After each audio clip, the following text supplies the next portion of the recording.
চারাগাঁও শুল্ক স্টেশনের customs road পাকাকরণ উদ্যোগ এলাকাবাসী ও ব্যবসায়ীদের মাঝে স্বস্তি। সুনামগঞ্জের তাহিরপুর উপজেলার চারাগাঁও স্থল শুল্ক স্টেশনের কাস্টমস রোড পাকাকরণের বিশেষ উদ্যোগ গ্রহণ করেছেন স্থানীয় সংসদ সদস্য ও হাওর বন্ধু হিসেবে পরিচিত কামরুজ্জামান কামরুল। দীর্ঘদিন ধরে বেহাল দশায় পড়ে থাকা এই সড়কটি সংস্কারের খবরে স্থানীয় এলাকাবাসী ও ব্যবসায়ীদের মধ্যে আনন্দের জোয়ার বইছে। দীর্ঘদিন ধরে রাস্তাটি কর্দমাক্ত ও চলাচলের অনুপযোগী থাকায় পণ্য পরিবহন ও সাধারণ মানুষের যাতায়াতে চরম ভোগান্তি পোহাতে হচ্ছিল। এই সমস্যা নিরসনে সম্প্রতি এমপি মহোদয়ের পক্ষ থেকে একটি প্রতিনিধি দল সরজমিনে এলাকাটি পরিদর্শন করেন।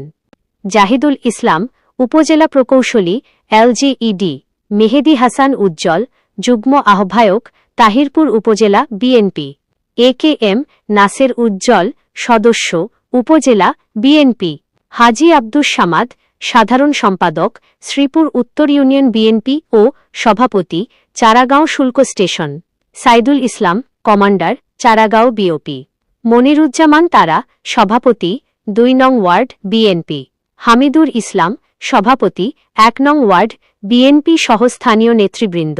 কাস্টমস রোডের পাশাপাশি কলাগাঁও, চারাগাঁও উচ্চ বিদ্যালয়ের ছাত্রছাত্রীদের যাতায়াতের রাস্তাটি চলাচলের অযোগ্য হয়ে পড়ায় এমপি মহোদয়ের আহ্বানে প্রকৌশলী ও মেহেদী হাসান উজ্জ্বল এলাকাটি পরিদর্শন করেন।